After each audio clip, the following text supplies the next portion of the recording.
Good evening, ladies and gentlemen, and welcome to the Season 3 finale of Talking Technophobia and Film, the only film discussion show on both television and the internet where your opinions matter more than mine. Tonight, we're going to talk about the 2008 Disney Pixar film, WALL-E. Does anybody have a good WALL-E impression you want to share with us? No. Eva. That's pretty good. Anybody? I joked earlier that this would be the whole conversation. We would just make these noises back and forth. Directive, you know? Okay. So we've watched a lot of, and there's some new faces, so thank you guys for coming. The way this usually works is I ask some questions, you guys share your opinions, and I desperately try to keep the conversation on topic. Sometimes successfully, but more often than not successfully. But we'll see. I feel good about this tonight. I have note cards. So we've watched 20 episodes worth of movies. I don't know if you've been keeping track, but that's what we're up to. Really? And I can say without a doubt that this is the most frightening film we've seen and discussed so far. At least in my opinion, and I'm being serious. So I'm interested in and you guys can raise your hand if you want, but who loves this movie? Okay, all right. Why? Because it's the most depressing movie that we've seen so far. That's kind of where I'm coming from with this. Yeah, please. The parallels are so relatable to what's happening now. Like in WALL-E, the Amazon.com analog is taken over and destroyed the world. Maybe that'll happen in the next few decades to us. Yeah, Amazon's growing. They're going to space and stuff. If Jeff Bezos has his way, you know, it's not too far off. Yeah, I know. Wait, So- this movie wasn't about Amazon? Well, by and large, very well could be like an Amazon stand-in. Yeah. Any other thoughts why you love this film? I like raising our hands. This is great. Go ahead. Very proper. Yeah. Very proper this week. Well, first of all, Wally is very cute. He's adorable. It's a little robot with personality. That's great. I love the silence of the film a lot with the music. It's calming to watch, and it's strange how you have just this kind of calming experience, but this movie is actually terrifying. Yeah, more or less the first 22 minutes of the movie are kind of without like spoken dialogue, which I think is really interesting. They studied a lot of Charlie Chaplin films to like get ready for it. Everett? You spent your first 10 minutes just blowing stuff up, and I can respect that. Yeah, who doesn't love a good explosion? Stefan? My thing is that I like that the robots, the inanimate, non-sentient beings, are more lifelike, more emotional, and more human than the humans are for the first most of the movie, until Wally kind of shows up and kind of disrupts certain things and kind of shakes that back into everybody. Just starting with the John guy. He steps away from the screen for a second, and all of a sudden he's like, "What is this world?" His new friend that he makes after, they're like, "I didn't even know this was happening." It's John and Mary, yeah. Yeah, I do want to touch upon that a little bit. The idea that how Wally and his quest for Eva kind of affects the people around him and characters. Okay. Any other thoughts? Yes, sir. I liked it because Wally looks like a little Johnny Five. He does look like a Johnny Five. And short circuits things. According to IMDb's trivia, Wally's named after Walter Elias Disney, which I was unaware of. So there's that also. Okay, which brings us to our first topic, right? We're going to talk about the environment. It sure seems like this movie is coming up with some kind of message or messages about pollution, consumerism, and that goes back to what we were saying before about Amazon. And even maybe it's touching upon recycling in some respect. So can anybody describe the state of the planet in this movie and how we got this way, you think? Yeah, go ahead. When I was rewatching it, the only thing I could think of was the George Carlin skit, just stuff. We just keep getting more and more stuff. Yeah. Just to get more stuff and then put our stuff in this other stuff. That's what it felt like to me. It's just insane amount of consumerism to the point of just excess everywhere. Yeah.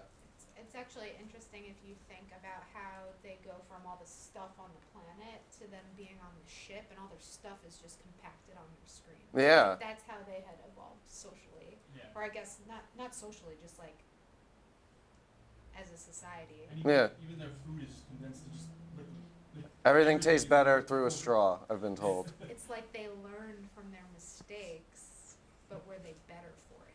That's true, but also there's like less control that they have over that stuff, I guess. But yeah, you're right. There's a lot less stuff when we get to the scenes in space. I'm reminded of the Fight Club quote where it's the things you own end up owning you. Talk about Fight Club. You're right. I broke the first and second rule. So, what are the attitudes that the humans have towards Earth in this movie? Yeah. So I thought that was probably, I think, what's the scariest part about it is they destroyed Earth. Yeah. The people that are living on the spaceship, basically, cruise ship. There's Mhm. only a few thousand of them left or whatever, and they still just don't care. Yeah. Like they already destroyed Earth, but they don't live like they cared about it or trying to fix it. They're just like, oh, whatever. Yeah. There's this overwhelming like sense of apathy. Right. Yeah. The same apathy that probably destroyed the Earth in the first place didn't get cured after they destroyed the Earth. It got worse. Okay. Yeah. Which is kind of crazy. That's like the attitude of them. Are like, all right, I guess we'll just go around in chairs now and float. That means- Because they all seem perfectly happy with it. I feel like Uh-huh. part of it's like the 700 years distance. Mhm. It became forgotten there. It's just like, oh, that was just in history. It's kind of like that sense of now where it's just like people just forget what history was or like how it can impact today in any way. So it's just Mhm. it's out of sight, out of mind kind of thing. Yeah, it becomes like an abstract concept to them where it was like Earth was a place, it was a thing, but that was long ago. Yeah, and I guess the 700 years provides them with that kind of distance. Yeah, well, there's that scene where the captain is learning about Earth. Mm-hmm. Sort of like Wall-E is on Earth. Yeah. And learning about it through the artifacts, you know. There was kind of that parallel between the robot and the humans. Yeah, and I do want to talk more about Wally's hoarding because he might be a hoarder. But yeah, no, that's good. And like that is a cool scene where he's just blown, where the Captain McCree is doing the research, right? Define Earth, define sea, right? He can't even sleep. He can't sleep. He just wants to keep learning about Earth. Isn't that a great mindset? That, if only we all had that, like my high school students. They just love learning. Okay. Anything else with that? You're fired. Everett just got fired. So Eve, oh, it sounded like Wally there. Eve, there you go. Eve, see, there you go. Her directive is to carry and transport the plant, right, which often acts as the symbol of like new life and often hope, right? The color green is featured prominently in the movie. That's her directive. But I wonder, like, does the film have any messages on like whose true responsibility it is to take care of the planet? Any thoughts on that? Should be everybody's responsibility. Yeah. And do we see that in the movie at all? Not really. Okay. Well, at the end you do. Yes, No, miss. Not in the beginning. In the beginning, they've got no clue. Yeah, they're gonna grow pizza trees. They are vastly underprepared for what they're walking into. I'm ready for it. Go ahead, yeah. Well, I think it's implied Yeah. that we, as a society, as a planet, handed over control of our lives to that mega corporation, Mhm. BNN, who then handed over control of the planet to these robots. Mm-hmm. B is for by and large, your very best friend. It became the robots' responsibility, in a way. Yeah, right? Like Eve's going out looking for the plant. They're sending out all of these Eves. If you watch the credits, it does seem like Wally and Eve and the other robots are the stewards of this land, and they do a lot of teaching the humans how to do stuff. The credits are like one of the best parts. I don't know if you guys stuck around for that. You see little like cave drawings of what's going on after the movie.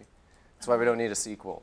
All right. And like over time, it starts off with cave drawings, and then it like goes Yeah. like through human society, like, Yeah. different art styles. So like it becomes secular, right? And hopefully this time around we don't repeat the mistakes of the past.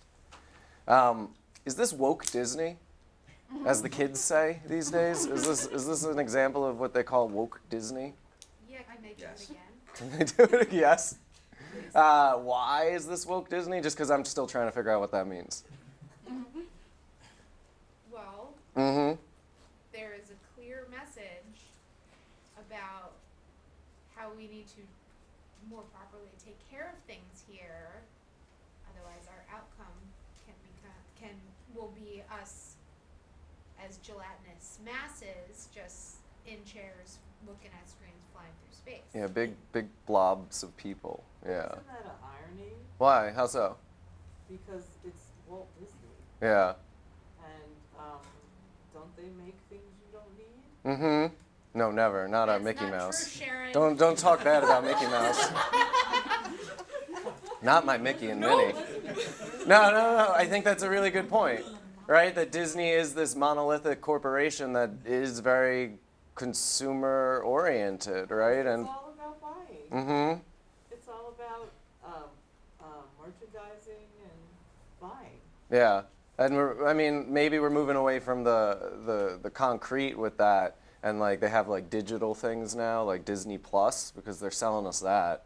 You have to But pay there's extra still- for new movies. You gotta pay extra, you know. They're gonna get us no matter what.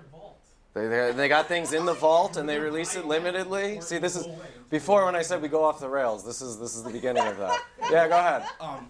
Disney is like Disneyland, Disney World Yeah. are simulacra, like Mhm. simulations of like a 1950s small town. Yeah. Or a fantasy world. Mm-hmm. So I mean I think that was a The great Truman point. Show all over It was again. such a great point. Yeah. Yeah, there's parallels there. Yeah. Yeah, and I like that the idea that it represents this nostalgia for a thing that never really existed, right? Yeah. Yes, sir. So the movie, if it's a woke Disney, it's sort of like a carbon offset for their actual consumerism. Yeah. At least they made a movie to warn people about consumerism. So is it like virtue Like signaling? buying- yeah, exactly. I mean, that's what a lot of movies. Well, first I'm of all- using terms I don't really know what they mean. First of all, So the movie's very popular. Like it did really well. yeah. And the message of environmentalism is very popular, regardless of who makes it. I mean, Disney might not necessarily be the most. First of all, the actual parks are relatively environmentally conscious. Yeah. As parks go, Okay. compared to other parks, and I mean they have their own power plants, they have their own solar, like Yeah. they somewhat try to work in that direction, but like, they produced a movie that's basically a very good movie about figuring out that something's got to be done about protecting the environment. Okay. They use their money for good. Okay. Sometimes. And there's a landfill full of So it's like a Wall-E offset. dolls somewhere. Yes, there is Exactly. land. I believe it. Okay. And Cool.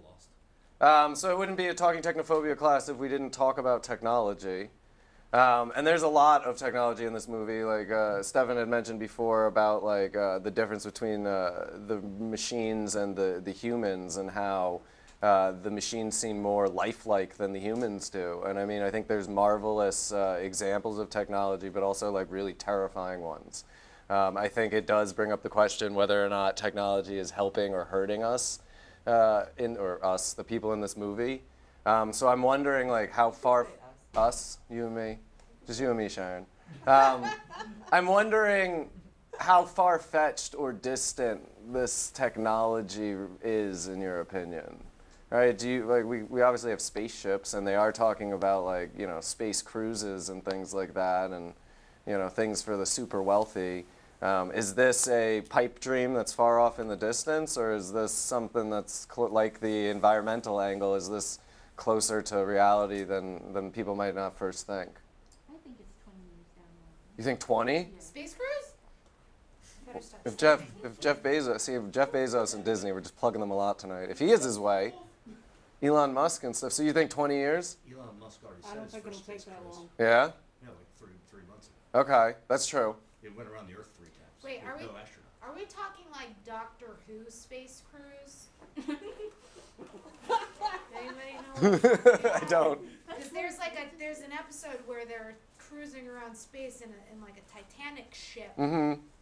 but it's a spaceship. Mhm. So that's what I think of when I think Like space Fifth cruise. Element. Yeah. Yeah. That's like a space cruise ship. Fifth Yeah. Element. Episode False five. to Paradise. Wally. So That's how far? Wall-E. Yeah, Wally. How far are we from that? HBO's Avenue 5, I think it's Oh, that's what I was trying to remember the name of that. It was HBO, Avenue 5. That was crazy. Okay. Yeah. Show. It's a show. Yeah, show. So I think the movie, over portrays the environmental damage right now because the environment's probably gotten, in some respects, dirtier, and Okay. in some respects, cleaner. Yeah. The Boston Harbor used to catch fire, or Cleveland. Like, I mean, A lot of stuff has been put in the Boston Harbor. right. It's and more so, than just like, tea. It used to be that like you couldn't live in Pittsburgh without having black lung by the time you were like 30 years old. Yeah. That's gone. Okay. So like the environment does get cleaner here, and it gets dirtier there. This is showing you sort of like a metaphorical picture where it's all going to go. So I think it's, I don't know, it said 700 years. It could have been 7,000 years. Like you're not really sure when it's going to happen. I think it's just sort of. That's true, because we don't get a date for when this is occurring. We do know that they've been cruising for 7 years. but you don't know 700, how long yeah. it's been since they destroyed Europe. There, Oh, you're right. There are there dates on the captain captain's pictures. things, This but is, anyone it went remember? So, it went so fast. Yeah. But it was in the 27 something something. Right, by the end. By the end. Yeah. So I guess it was 2000. And I guess it was 2000 and something. Okay. I guess it was when they made the movie and released it. 2008, you think? Yeah. Wait, what? Like- happened? Like, The last date in the 'Cause, like, for the captain is 27 something. I think the first date of the first captain was like 21. 21? I think it was like 21 something. 2110. At that point, that's when. Okay, so Disney thinks it'll take us 100 years to wreck the planet. And I it don't was- think I think so. we can do it faster. Yeah. Challenge accepted. You have to remember, this was in like the mid 2000s. So Mm-hmm. at that time, I feel like global warming was like this distant thing that could happen. Yeah. They were warning us against it, but like because of all the things happening now and over-consumerism and stuff, it's like propelled forward. So it's like closer now than it was when the movie was made. Okay, it's like a timetable where that goalpost keeps getting moved towards us instead of further away. Yes. Yeah. I think part of why it's so effective is that the technology in it is blended to be somewhat really far advanced and super, futuristic with levitating chairs and the space cruise, Mm-hmm. but then has elements that we can look at today of like this AI that's like, we're talking to machines talking back to us like Google or Alexa and stuff like that, running our days, scheduling our lives kind of thing, sitting in front of the screen like all day. Like all of these things are things that have happened now for like 10, 15, 20 years now. And there's stuff like from the future. So it's like because of that blend, it feels more relevant and more like likely that this is, our future because of that feel. Yeah. One of the reasons I like what we do here together is no one's got a screen in front of their face, and I had to double check before I said it. Nobody's got like a screen in front of their face because I'm so used to like human interaction and having to compete with like, this bad boy just, and people like, yeah, oh, okay. And like, yeah, I really did. You see that in WALL-E, and it probably was ahead of its time in that regard, where we weren't as absorbed in the screens and this kind of like hypothesized and predicted what was going to happen. But COVID-19 made it more a reality Yeah. because that was our only connection to other human beings besides the people in our house. Quick plug, I wrote a book about this. You could, it's on Amazon. I think it's discounted right now. What's it called? Obsolete, A Teacher's Tale of Tomorrow Today. Write it down. But yeah, so you're right. COVID-19 really did influence and kind of like you saw leaps and bounds where like it's almost like that security blanket now, and you see how detrimental it is, how like destabilizing it is for the character of Mary when WALL-E pulls the thing and disconnects her at first, and then like her eyes are open and she can see like, oh, we have a pool, and things like that. I didn't know we had a pool. Right. The Lido deck. Yeah. There was also the quick scene where there's the two friends in the pods Mhm. planning on hanging out. Yeah, and they're right next to each other. Communicating through the screens instead of like looking over. Yeah, I noticed that again because I watched it again last night and then, a couple weeks ago. And I the part with the friends planning what they're going to do really stuck out to me. It's like, oh, we could play virtual golf. Nah, we did that yesterday. Yeah. They also might have inadvertently got something right about living in space. If you live in zero gravity, you do become a blob. Like your bones get less dense. Yeah, that's what they've said, You right? know that like you can't really live in space for that long because unless you have artificial gravity and everything else, otherwise everybody starts to. Lob out. But they do have artificial gravity. They do have a little bit of artificial gravity. I know, because I've been thinking about this too with the bone loss and stuff, and I'm like, that makes sense. But then it's like they have artificial gravity and stuff, and I think it's just all those cupcakes in a cup they're drinking. Yeah, and they're all That's drinking part this, of it. The regenerative food Mass buffet. Gainer 3000. They do. Mhm. There is a warning that is recorded. What's that?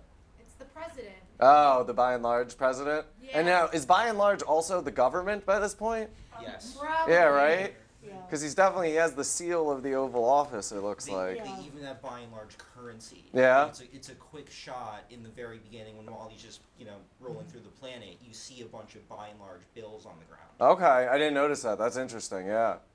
It's frightening also. I didn't notice that either. Yeah, Amazon's look definitely for it. going to launch their own cryptocurrency soon. Yeah, I wouldn't be surprised. Well, I'm buying first. You and everybody else who's got Amazon Prime, we're going to get on that. Large is in multiple Pixar movies. Is it? Buy that. I haven't noticed. It's one of those shared universe things. Yeah. I did see the Pizza Planet Every truck. Pixar movie is connected. Yeah. Well, there's that theory, right? Like the cars wrecked the planet, and this is how we got Wall-E. And that's why there's no people in cars. I don't know. I thought it was. I've like watched some people YouTube evolved. videos. People evolved into cars? That's I even think more something like frightening. that. I guess they just gelatinized into these long. We should have done. We should have done Cars. That movie's scary. Cha-ching, cha-ching. There are Um, planes with eyes. I don't The first Cars, maybe. But that's really a movie to sell toys. I look at cars and I just see like dolls with suction cups that go on your car windshield and stuff. I'm actually quoting Gremlins too. So there's that. With that. I'm just made of movies. Nothing I say is original. It's come from something. So are we meant to fear the technology in this movie? Like, should we be afraid? Be very afraid? That's the fly. Yes? Both. Why? Both? No? I thought we loved the technology. Everybody loves Wally. Everybody loved Eve. You did say But we that do about- fear Otto. Eva. But we fear Otto. That's a good point. We fear Otto. We love Wally. So what is it about Otto that's scary? know. He's like, oh, Hey, Calvin. hi. What is it about? Getting back on topic. What is it about Otto, the autopilot, that's so frightening? Reminds me of Hal. Yes. I think on purpose. And that's what scares me. There's actually like at least 2 references to 2001. They have the music, Yes. right, when they stand up for the first time. Big bright red light. And, Yep. and the silent opening. And the silent opening, that's true too. Yeah. Okay. All you needed was the glows throwing the bone in the air. Yeah. It's all connected. I'm going to try to bring it full circle before Did this you is done start tonight. It with 2001? No, it was Jurassic. No. It was Jurassic Park was the first one. Wait, what was the first one this year? Frankenstein? And then what was the last one last year? A Kubrick movie. Yeah. Was it 2001? Clockwork Orange. Oh, it might have been 2001, might have been the last one. Space We did do Clockwork Orange. It was on Zoom. I wore an outfit and had eyelashes. Yeah. Same, bro. I think Wally's outside. That was a very unnerving movie. Is it anything about so besides the obvious HAL 9000 parallels, is there anything about the character or characterization of Otto, things he does or says that we should be concerned about or afraid of? What is it that he represents about technology? Yeah, what do you think? It's that technology is programmed for a purpose, but it starts to develop its own purpose. Yeah. I mean, that's ultimately what happens in this movie, and it happens in a lot of other movies where it makes its own decisions as opposed to its programs. That evolution. Eventually, How a computer will be is- smart enough to think for itself, and when it does, it's not going to do what you ask it to. Yeah. It's going to do what it asks itself to do. What makes sense to that machine? And it's better than you in most things. Yeah, it's gonna beat you at chess, no problem. Right. But sort of Hal never goes against what he was ordered to do. It's Wally and Eve that do. Yeah, so in 2001 it was more of a misreading of his directive, whereas in this one it was sort of an override of the directive, like I guess. Well, Like everybody. The A113? He was programmed to do that. Yeah. But that's the thing, it's just like it maintained that full control as opposed to kind of like, and it had that one, like the narrow vision of just like, this is what I was programmed to do and that's it. While, sometimes, like, as we showed, they found that way and he was still trying to suppress what the original objective was. So that's, Yeah, it doesn't adapt to the new information that it's presented with because of that objective that it was given almost 700 years ago. Okay. This movie turns robots into people and people into babies, right? And I'm wondering, like, how can we see that in this movie? And if so, like, what statements is it making about us? So, like, how are people babies in this movie? We've given up control to the machines, right? They've given up control to Otto. They drink out of bottles. They do drink out of bottles. That's true. And those aren't really strollers. That's true, right? Like, it's the giant strollers that they're wheeling themselves around in. Well, no, I guess even they barely take any control of themselves for it, so they're just being pushed from. That's true. They're on a track. Yeah. Okay. you don't see children Mm-hmm. being raised by the adults, and there's the scene where you see infants in those incubators. You know, and it's implied that they're being cared for by the AI, Yeah. not their parents. Yeah. You see the school shot, and it's A is for Axiom, our home sweet home. B is for by and large, our very best friend. It's actually not made clear how those babies are made. I mean, if these people are gelatinous blobs, We're trying to keep this PG. tell me, Dad.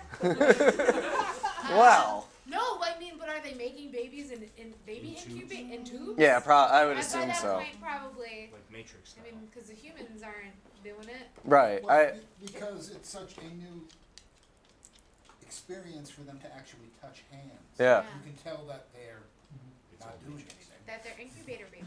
And I remember that thing about the hands because I think that human connection, right, is something important to this movie. It's not about the stick to defend ourselves and keep others away. It's about the rope to connect each other, right? These things are not in the movie. I'm just saying, like, those are the first tools. Some of the first tools we've created, and one was for defense and one was for, like, bridging, connection.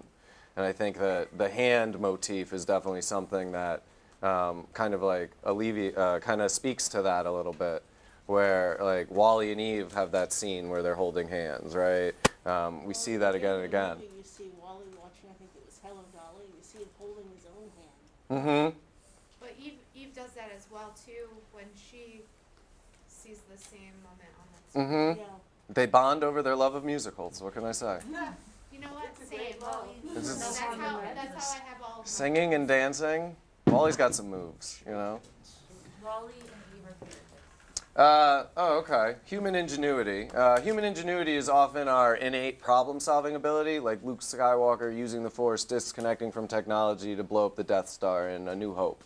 It's this ability to rise over adversity, to think outside the box, to problem solve. And this is often how, in the movies we've discussed, right, how the main conflicts get resolved through this, like, thinking outside the box and problem-solving ability.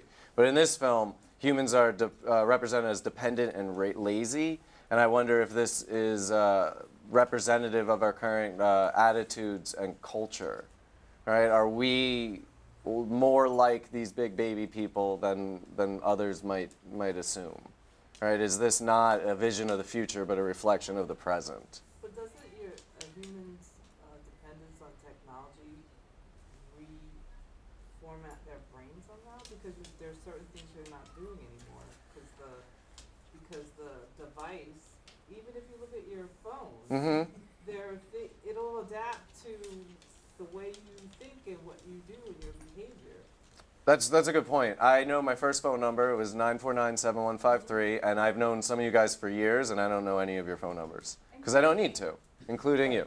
I don't know any of your phone numbers because I don't need to. I can't go anywhere without using the GPS on my phone, whereas I used to be able to drive and go places and look at exit signs and figure things out. Use the map. Yeah, or I use a map. I never used a map. I printed MapQuest a couple I printed times. MapQuest all the time. Everett? So there was I a study still done, don't have I those. forget how long ago, but it was like, they found out that people are more likely to remember where they can find information than the information itself. Okay. And like how to like find the information rather than like actually like remembering it. So, That's bad. you know. That's pretty bad. So like the captain knows where to look to learn about Earth and stuff, but he just isn't gonna know those things innately. And like again, like the quality of education on that ship, he's just like the pizza tree. We're gonna grow a pizza tree. Or it's more like, But But they just don't, think they get told the password and like they're told, okay, the password information is stored here, and they're more likely to be able to remember where the information is stored than just the password itself. Yeah. Okay. Yeah. I don't like those generated passwords. No, they're complicated. Yeah. well, What were you gonna say? just remember how as he looks up and he sees the off switch, Mm-hmm. and you go, oh my God, learning is occurring. He recognizes an off switch. That's true. Ah. So speaking of the captain, what does the captain? Because the captain is probably the human protagonist of this movie, Captain McCree. What does he and his actions show us about human ingenuity or the human spirit or anything like that? Go ahead. Well, he starts off with just like where the only thing he does is make morning announcements, Yeah, and sometimes he doesn't even do that. that's the one thing I get to do on this ship. At least he's dissatisfied. He Really, he, you know? he sees and it. so then he sort of like ends up like sort of helping save the day. Like, Yeah, no, and he does. He does save the day, and well, I mean, he plays a hand in it. You're right. It's not only him. It is a combined effort of man and machine. I think my favorite line is also like what he says is where basically the robot's like telling him like this is what you do to survive. He's like, Yeah. I want to survive, I want to live. And I think that kind of shows this kind of, we can't just survive, we just turn to this jelly. We need to live, and like that's what what Wally basically introduces to this humanity again.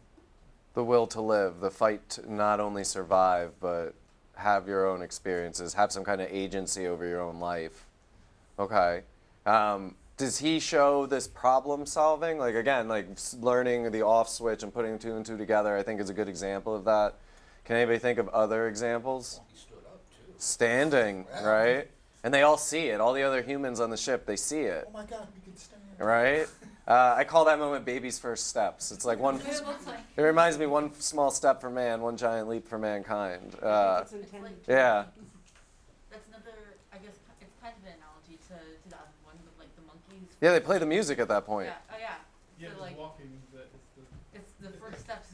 Like it's the first time like that this like generation of humans, anybody in this generation of humans has ever like Well, walked. kind of strikes me as the Frankenstein moment too. Yeah.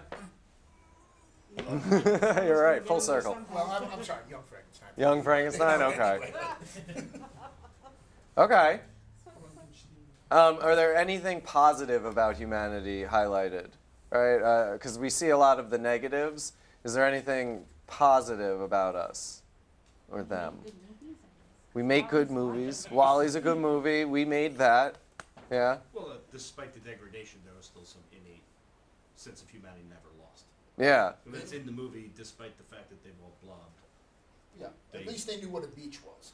Right. They even though they were being fed by machines in a way that they could be blobs, when the time came to need it, their brains still had the human aspect to overcome it. Yeah. At least to try to overcome it. And we see some empathy there, right? A lot of them empathize with Wally, right? John and Mary definitely do, like, oh no, Wally, when he gets crushed by the receptacle.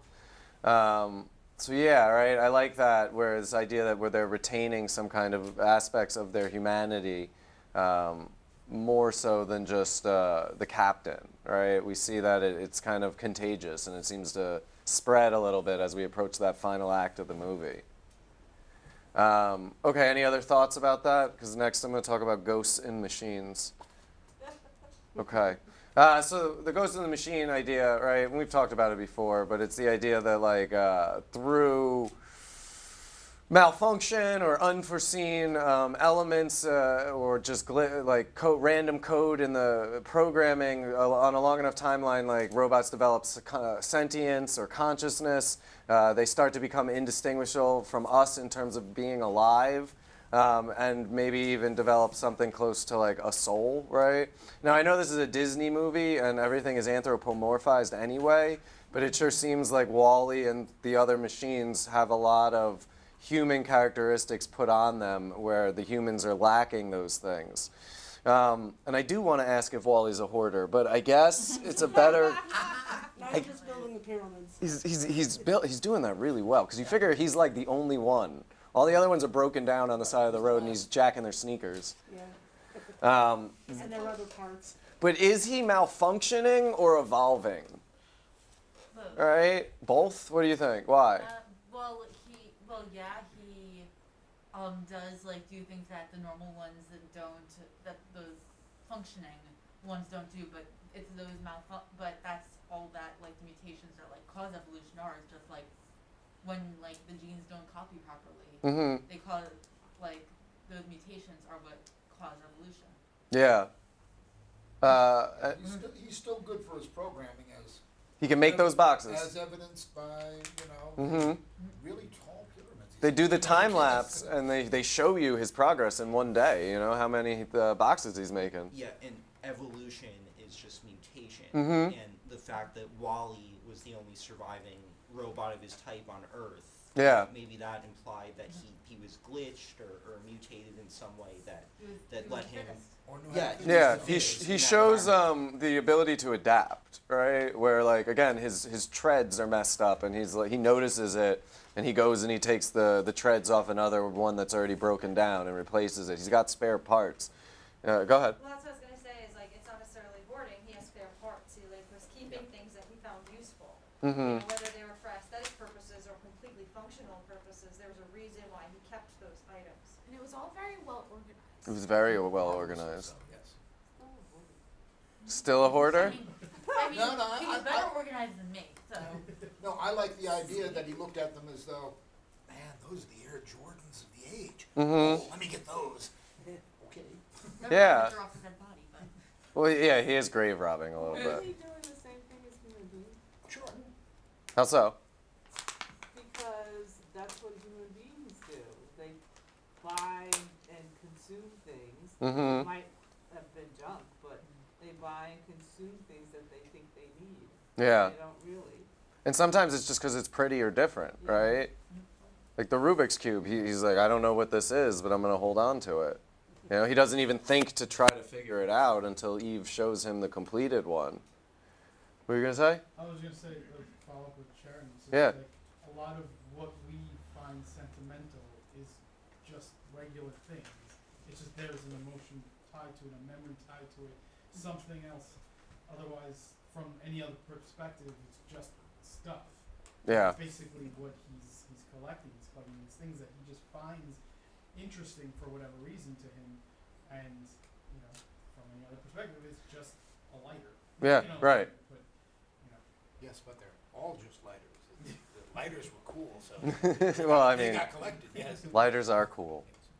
Don't play with fire. Well, we do that after we knock over the ships and everything. So Oh, man. that's Eve blows up all those tanker ships. Yeah. That's a scary part of the movie, too. When you see just how much power she packs, it's just, and they all fall over and explode. Let me nudge that ship over. Yeah. Oh, excuse me? So it seems like Wall-E collects things that are unique, just like Wall-E himself is like unique, right? And like what we were saying about evolution and stuff, and adaptation, I think that is something that you can really see. But what about the robots on the Axiom? Are they also unique, or are they malfunctioning? Are they evolving? Because it seems like Wall-E shares similar traits to them, where they're not functioning the way they're supposed to. Yeah, go ahead. I feel like the cleaner robot definitely has a bit more of a personality than Mo? Yeah, Mo. Yeah. I forgot his name. I'm bad at his name. Like that one, like sort of like it also has a bit more personality than the other. Like he gets angry at Wall-E for like leaving the mess, and like I feel like the other ones will just like It's okay. clean like what they see and then move on and just like not bother like tracking Wall-E throughout the entire ship. Mo. There's a pivotal moment with Mo, right, where he makes a choice and To go off his line. to go off his line and follow Wall-E and clean and Follow the thing to be clean. right. And like there's several examples of like when John falls out of his chair, right, and the lines just go around him and everyone's following those tracks, but Wall-E and the others they don't follow that path. Yeah. And I think that's part of the core of the movie too, is just like breaking free of that like directed line Mm-hmm. and the whole like control aspect of auto and stuff like that. It's like keeping on this track, and that's it. There's no leaving the road, no leaving the track. And throughout the movie, just Wally is that unique one of his kind that kind of like went off the track.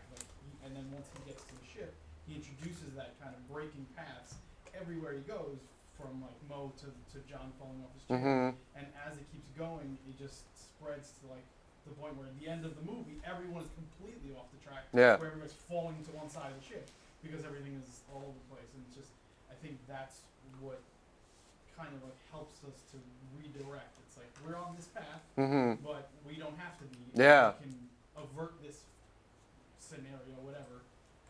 And that's the human aspect that Wally introduces back to me, because it's just like that choice. There's this or that, and we can go the way we. And I think that's a great point, like that we don't have to stay on this path, we just have to go off it, and Wally shows us that. And now I'm just wondering if like he learned that from Hello Dolly, right? Because we're like again, right? These ideas and stuff were largely formed, I'm going to argue, from like watching movies. And I wonder if there's a value to watching movies. That's all. So that's why Disney made the movie. Disney making movies because they want you to watch more movies. You can solve all the problems by just watching some movies. I just think Mo's going to be my favorite obsessive control. He's so good. You know, I mean, I like his little voice too. Mo. All right. Well, since some say the holiday season is the most romantic time of year, we're going to talk about the power of love as our last topic. Yeah, no, I'm not going to even say anything. Where do we see love in this film? Because, I don't know, John Lennon said all you need is love. So, like, Wally and Eve, right? Is there, where is the love there? How can we define that as love? Well, once he gets over being terrified. Yeah, he's super awkward. Yeah. I can relate to that. A little bit. Properly unrequited in the beginning, and then, all we had was movies. Mm-hmm. But this is how love should be. Okay. And how And should... no one else seems to know that, so there you go. But how should love be, right? What is love in this movie? I only have one example, leave me alone. Anybody? But that suggests that the robots have emotion. Uh-huh. And how is that even possible? Well, no. Well, it's a Disney movie. Everything's got You emotions. consider it artificial intelligence building its information database more than anything else. And if you keep on reinforcing the same thing by watching the same movie again and again I can relate to that also. and again, it imprints deeper. So Okay. So you don't think it's love? No. Okay. You want to offer a counterpoint? Because I'm all with it. I'm fine with that. I'm like, yeah, robots can't love. I don't know. I think there's an essence to human beings that are not in a robot. Okay. I think that the things that they do and the things that they imitate make human beings think that there's an emotional component to it. But just like the white robot, Eve? Eve, Yeah. when she destroys things, that's what she has no connection to the destroying. That there's a human being there, there's something there. She's not conditioned, but she's programmed to just, destroy. So I think that's what's missing. I think it's this idea that the robot has this emotional component to it because it's learned, but I think emotions are a human component Okay. that is physical in nature. It can be imitated, but I don't think that that's real. Okay. Anybody want to respond or offer counterpoints or agree? Is he just watched Hello Dolly so much and he's just acting it out, going through the motions kind of thing? Yeah. Well, you don't know in 2110, you don't know what the state of artificial intelligence is going to be. Okay. I mean, it's possible. Do androids dream of electric sheep? Yeah. Now I really want to know if it is that he watched it so many times. What if he found like Terminator? Right, He watched that a million times. Wouldn't we have this the could have same been movie? much worse. Please, it's a Disney movie. Well, he would just treat the plant like John Connor or something, right? And try to protect it. By 2100, Disney will own the rights to Terminator. They will. They have. I heard something today where they own both. They have Marvel, obviously, but also the Indiana Jones franchise now. What? I'm waiting for Captain America to cross over with Indiana Jones. I think that'd be great. I think that'd be great. They do not know, they do not, that's still a Paramount property. Is it? They don't have that yet? No, Okay. they do not. Not yet. I know that. Oh, because there's Paramount Plus and things. You're right. That's Yes. separate. Well, Give them time. I'm sorry, Jim. No, I understand don't that's, say that's that. where the loyalties lie. Never mind. Never mind. Say no more. Well, no, honestly, do you think that Eva is just a destructive machine or just a hair-trigger defense mechanism? Oof. Because it's only when there's motion that she starts destroying things. Mm-hmm. Yeah, I don't think she's destructive by nature, but I do think, yeah, she's on guard and constantly like surveying for a threat, right? Because she views Wally as a threat originally. When she was surveying for plant life. Right. Yeah. Sure. Not the first thing. but- Yeah. That's an interesting thought. Like she's programmed to be defensive of anything moving. Yeah. Why? Yeah, that's a good point. Like why when she comes to Earth is she afraid that something's going to destroy her? Maybe I mean, she's supposed to be looking for life. Right. So if things were moving, she might want to. That'd be a good thing. Right. So was there Well, something like, implied to the fact if that she like come there to were? Earth a day like later, then Yeah, like but at the same time, by the emblem on Yeah. the robot, we're looking for plant life. Actually. Yeah. That's true. Yeah, We're not looking for scurrying life here. Yeah. although she never managed to get the cockroach. No, Did she true. try to get the cockroach? she succeeded in hitting the cockroach. The cockroach survived. Oh man, I cried a little bit when Wally runs him over at the end. Just rolls right over that cockroach. But then he pops up and he's okay, and you're like, oof. Yeah. I mean, Okay. I never thought I could care about a cockroach so Like much. other roaches, but Yeah, no, not so much. I have a lot in the building I work in. I name them. Often after Disney characters. But I know. So, so Underrated. like if she'd come to like where Wally was a day earlier, he would have had the plant on him. Yeah, So if she had blown up, then she would have blown up the plant. So that's true. You're right. Yeah, but this is also off topic, because I think this is just about. Okay, love, Mom, right? tell us more. Tell us more, Mom. No, Robots it's can't about- love. It's about love, but it's just it's like Sharon doesn't believe that the robots can't love, but meanwhile they go against their directive specifically to save one another, which is a type of love that they're exhibiting. There's nothing in their plan that says you have to save another robot, because that's not part of their directive, but yet they choose to go off course for one another. Yeah, Eve actually throws the plant. Yeah, to she save Wally. when they're in the garbage dump room or whatever, the trash compactor room. Yeah. He's like, directive. That's my Wally again. And she's like, and she looks and she tosses it. Yeah. whereas before looking at it would like cause her to like completely shut down and get ready to like Oh, go back yeah. to the Axiom. How'd she turn that off? Love. The power of love. Ah. Again, Maybe she wasn't like activated to. There we go. again, according I feel to a Celine Dion song coming on. She like comes down. my she, heart will like, go on. Some buttons get No, it pressed was that the like power of activate. love. Oh, that's a good one too.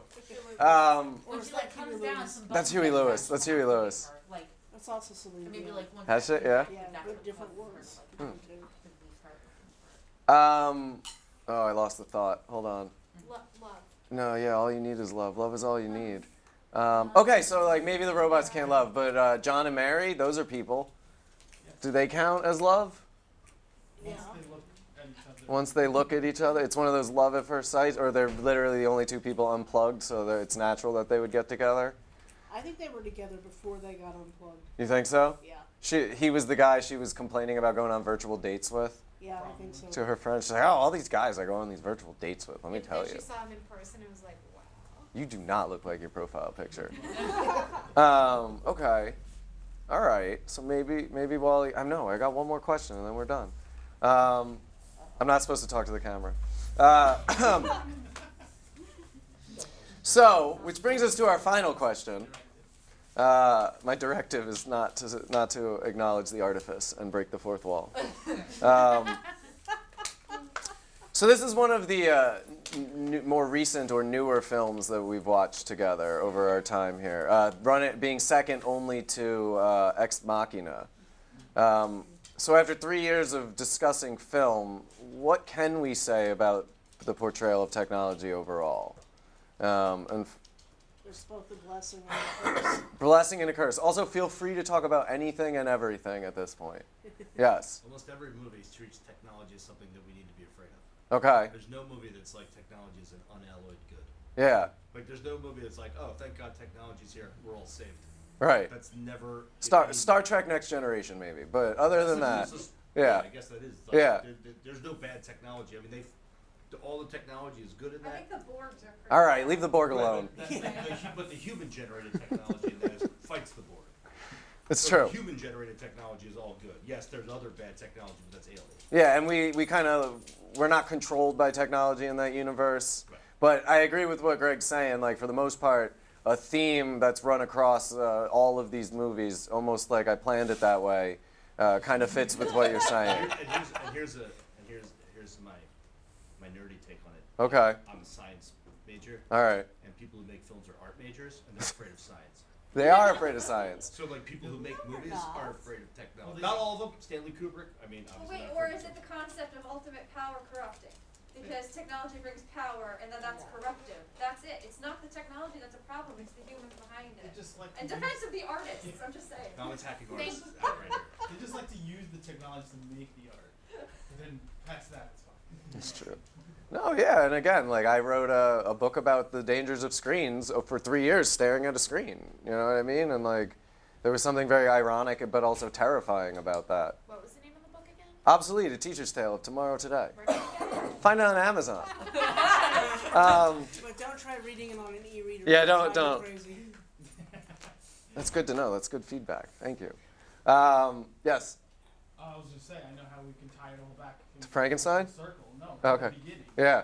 In this movie, life finds a way. I have an index card over there with that written down on it. I will show you it Isn't later. that from Jurassic Park? That is from Jurassic Park. That is from Jurassic Park. Very good. Life found a way, right? Just like it found a way in this film. All right, any other final thoughts or statements? I'm upset that Jeff Goldblum wasn't in this movie. I know. He might have been. But we got Fred Willard instead, Yeah, so. I'm And okay so with having far- Fred. So far, Fred Willard is the only live-action person In a Pixar movie, right? That was Yeah. actually very interesting. I liked that. That was a nice touch. Yeah. I remember thinking that when I saw the movie in theaters as well. Mm-hmm. Yeah, I was surprised. I was like, oh, there are people in this Yeah, movie. well, it all starts off and they're all real human beings. Yeah. Yeah. Okay. Last call. Before Last. they get kind of gelatinous. Yeah. But what I wonder is, if they destroy the plant, how many other plants have been destroyed before they finally got back to Earth with the one plant? That's a good point as well. Yeah, I hadn't thought about that. Because if the Otto is following his directive, and the first you've got impulse 700 is, years of this. and the first impulse is to destroy proof of life, Mhm. if you will, it makes you wonder. Yeah. I mean, we know that there hasn't been like an alarm like for the current captain because he has like no idea what to do. That's a good point too. Yeah. So it makes you wonder. Does make you wonder, and I think we will continue to wonder Yes. as we draw this evening to a close. So again, I'd like to thank you all for being here. This is nothing without you guys sharing your thoughts and ideas. We can clap. We can clap for you. So many of us in person. Yeah, and I think that's it. So thank you for coming. This is 3 years together we've done this, and I'm really happy with its turnout. And I think we're all more nerdy when it comes to movies now, and I'm proud that I've been able to help facilitate that. Hey, nerds rule. Nerds rule. The geek shall inherit. Okay, well, all right. Thanks for coming. Have some pizza. When's the next Thanks movie? for Back to the I don't know Future. what the next one is yet. Wait, I'm so confused. You're still doing it? I don't know. You're sending me mixed messages. That's fun though. What fun is life? You don't get to torture people. Stay tuned. That's what I'm Stay tuned. Stay tuned, and we will. All right. Good night. We're done.